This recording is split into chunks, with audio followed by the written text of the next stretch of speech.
Estamos iniciando o nosso culto de hoje. Eu gostaria de saudar a todos os irmãos com a paz de nosso Senhor e Salvador Jesus Cristo. Leitura da Palavra de Deus para os irmãos. O convite da graça. Livro de Isaías, capítulo 1, versículo 18. Vinde, pois, e arrazoemos, diz o Senhor, ainda que os vossos pecados sejam como a escarlata, eles se tornarão brancos como a neve. Ainda que sejam vermelhos como o carmesim, se tornarão brancos como a mais pura lã. Vinde, pois, e arrazoemos, diz o Senhor, ainda que os vossos pecados sejam como a escarlata, eles se tornarão brancos como a neve. Ainda que sejam vermelhos como o carmesim, se tornarão como a lã. Que nós possamos buscar, acreditar e crer nessas promessas do Senhor por meio de Jesus Cristo, nosso Senhor e Salvador. Um dos momentos mais sublimes dos nossos momentos de louvor e adoração é quando podemos colocar diante do Senhor as nossas orações. Então, quero convidar os irmãos e as irmãs para que neste momento coloquemos diante do Senhor as nossas orações. Querido Deus e Pai, nosso Criador, provedor e Salvador Jesus Cristo, louvamos o Teu nome santo pelo privilégio que temos de falar contigo. Como é bom essa intimidade e saber que o Senhor nos ouve e nos responde. E com essa certeza, nós confessamos os nossos pecados, confiando e esperando o perdão, porque só o Senhor tem esse poder, só o Senhor é perfeito e fiel. E agora, Pai, nós te apresentamos os jovens, as crianças, idosos, todos com os seus familiares. Em nome de Jesus, continua cuidando de cada um. Olha com o teu olhar de bondade e misericórdia. Colocamos cada enfermo nas tuas mãos santas, mãos que cuidam e restauram. Ó Deus, derrama da tua graça sobre a vida de cada pessoa que está passando por alguma necessidade, seja ela qual for. Nós reconhecemos o quanto carecemos de Ti. Sem o Teu auxílio perecemos. Somos tão frágeis, pequenos, e como necessitamos do Teu agir nas nossas vidas. Em nome de Jesus, Pai, continua conosco, nos ouvindo, nos livrando de todo o mal. Nós te pedimos, porque as Tuas misericórdias são infinitas, e as tuas promessas são fiéis. Graças te damos, meu Deus, por esse dia, pela vida da nossa família. Graças te damos, ó Deus, porque o Senhor é um Deus bondoso e zeloso. Graças te damos e oramos em teu nome santo. Amém e amém. Sei que os teus olhos estão sobre a terra a procurar alguém que te adore em espírito, alguém que te adore em verdade. Como achaste a Davi, e derrama sobre mim o óleo precioso da unção e me faz segundo o teu coração. Achei em mim verdadeiro adorador, com vestes de louvor, quero contemplar teu rosto, ó Pai. Vem ungir minha oferta de amor, dou a ti meu coração, meu Deus, meu Pai. Ache em mim um verdadeiro adorador. É o meu prazer te adorar, Senhor. É o meu prazer ministrar louvor.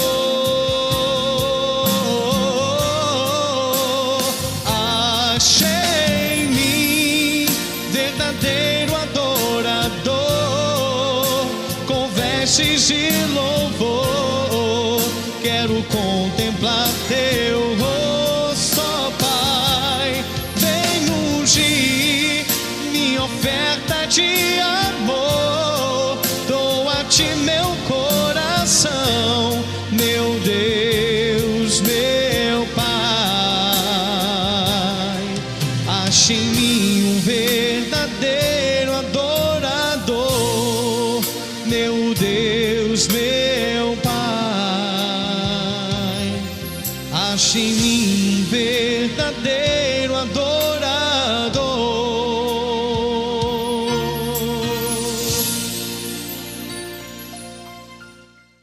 Meus amados irmãos, bom dia, graça e paz.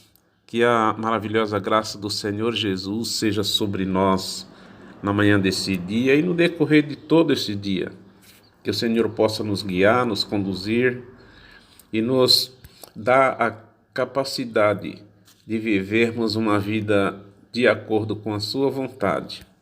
Eu quero, para a nossa reflexão, ler na epístola de Paulo a Tito, no capítulo 2, dos versos 1 a 8, que diz o seguinte: Tu, porém, fala o que convém à sã doutrina.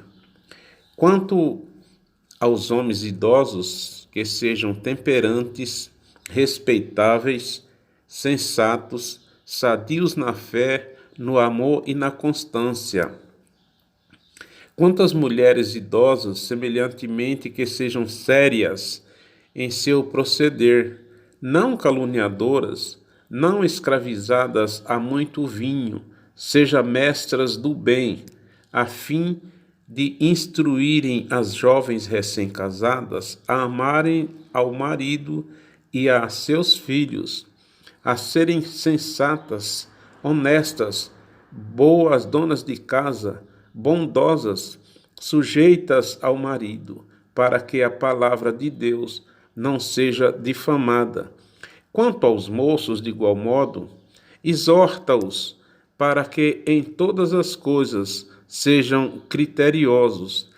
Torna-te pessoalmente padrão de boas obras. No ensino, mostra integridade e reverência, linguagem sadia e irrepreensível, para que o adversário seja envergonhado, não tendo indignidade nenhuma que dizer a nosso respeito. Muito obrigado, Senhor, por mais essa parte da Tua palavra que acabamos de ler e ouvir. Pedimos a instrução do Senhor para que possamos entender e aprender da Tua palavra para o nosso crescimento espiritual, para o nosso crescimento em saber, mas principalmente para a glória, louvor e honra do Teu santo e precioso nome. Oramos em nome de Jesus. Amém. Meus amados, eu quero meditar com os irmãos na manhã de hoje sobre o tema: o bom testemunho se faz necessário na vida cristã. As instruções desse capítulo estão endereçadas a Tito diretamente nos versos 7, 8 e 15. Nós lemos até o verso 8, que ele vai dizer no verso 7, torna-te padrão. Ou melhor, torna-te pessoalmente padrão de boas obras,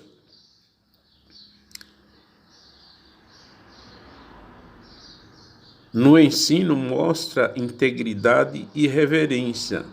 No verso 8 ele diz linguagem sadia e irrepreensível para que o adversário seja envergonhado, não tendo indignidade nenhuma que dizer a nosso respeito. No verso 15 ele diz o seguinte: diz estas coisas, exorta e repreende também com toda a autoridade, ninguém te despreze. Então Paulo dirigiu essas instruções primeiro a Tito, e por meio de Tito, Paulo estava instruindo toda a igreja de Creta. Seu tema central é a sã doutrina aplicada, resultando em boas obras. Pois bem, para Tito, a responsabilidade primária era pregar e ensinar a verdade, aquela que estivesse de acordo com a sã doutrina. Nos versos 1-9, Paulo diz assim a Tito: apegando a palavra fiel, que é segundo a doutrina, de modo que tenha poder também para exortar, pelo reto ensino, como para convencer os que o contradizem. E nos versos 13, ele diz: tal testemunho é exato, portanto, repreende-o severamente, para que sejam sadios na fé. E no verso 1 do capítulo 2 em que lemos, Paulo diz a Tito: tu, porém, fala o que convém à sã doutrina. Pois bem, o uso dessa palavra nas cartas pastorais, sempre em conexão com a doutrina, mostra a ênfase que Paulo dá ao ensino correto. E ele vai exortando e ensinando a Tito da seguinte forma: para os homens idosos, ou seja, que já eram mestres em potencial, a vida e a doutrina tinham de andar juntas. Ou seja, a pregação da palavra precisava estar acompanhada com um bom testemunho, para que não fosse difamada a palavra e tivesse justamente um alinhamento entre o testemunho e a pregação da palavra. Esta é uma importante consideração, meus amados, em relação a cada uma dessas categorias de pessoas. Conselhos adicionais também a esse respeito encontra-se em 1 Timóteo 5:1. Mas Paulo não parou por aí. Ele também fala nos versos de 3-5 para as mulheres idosas e as jovens recém-casadas. Enfatizou-se consideravelmente o estabelecimento do lar, ou seja, haveria que ter um compromisso, um respeito, uma dedicação, uma forma correta e honesta de viver. E os detalhes são reminiscências. O sábio, escrevendo em Provérbios 31, dos versos 10-31, ele vai falar muito sobre o comportamento da mulher, os valores da mulher. Honrar a palavra de Deus é a sanção suprema para a conduta correta. E Paulo continuou falando a Tito: para os moços, a virtude fundamental destaca-se pela ênfase da sobriedade e a discrição, como no caso das mulheres jovens. No verso 5, ele diz: a serem sensatas, honestas, boas donas de casas, bondosas, sujeitas ao marido, para que a palavra de Deus não seja difamada. Então ele continua as suas exortações, os seus ensinamentos, a mesma ênfase se encontra nas exortações aos jovens, que se encontra escrito em Provérbios, capítulo 1, verso 4, capítulo 2, 11, e 3, 21 e 5, 2. Para Tito, meus amados, o apóstolo faz uma admoestação apropriada para um jovem ministro, porque Tito era um jovem pastor, e Paulo estava agora lapidando Tito, colocando Tito numa postura elevada na palavra, não pelos méritos de Paulo nem de Tito, mas pela palavra. Ele diz para Tito: a responsabilidade sua é falar o que convém à sã doutrina.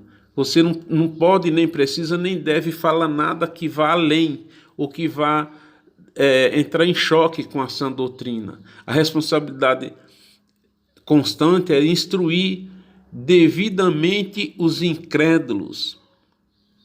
E eles estão incluídos nessas recomendações, porque Paulo diz que ele deveria se portar dessa forma para que o adversário não tivesse nenhuma indignidade para falar contra nós, os cristãos. Pelo contrário, ele fosse contrastado com a nossa palavra e com o nosso testemunho. Então, essa era a responsabilidade de Tito. Fala o que convém à sã doutrina. O que convém é que você deve falar tão somente o que a Bíblia ensina. Você deve viver de acordo com o que a Bíblia ensina, para que toda palavra seja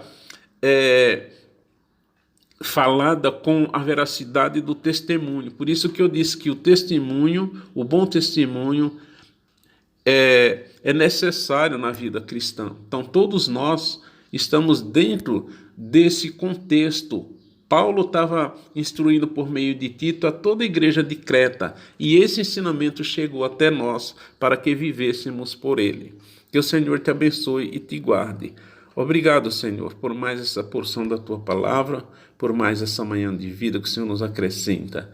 Mas te pedimos que o Senhor nos faça entender a Tua palavra, para que possamos, como já disse, crescermos juntos no conhecimento e na graça de Cristo, para a glória, honra e louvor do Seu santo e bendito nome, pois é no nome dele, de Jesus, que oramos, agradecidos. Amém.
Finalizando o nosso culto, quero deixar para os irmãos Isaías 9:6. Porque um menino nos nasceu, um filho se nos deu. O governo está sobre os seus ombros, e o seu nome será Maravilhoso Conselheiro, Deus Forte, Pai da Eternidade, Príncipe da Paz. Obrigado, Senhor, obrigado, Jesus.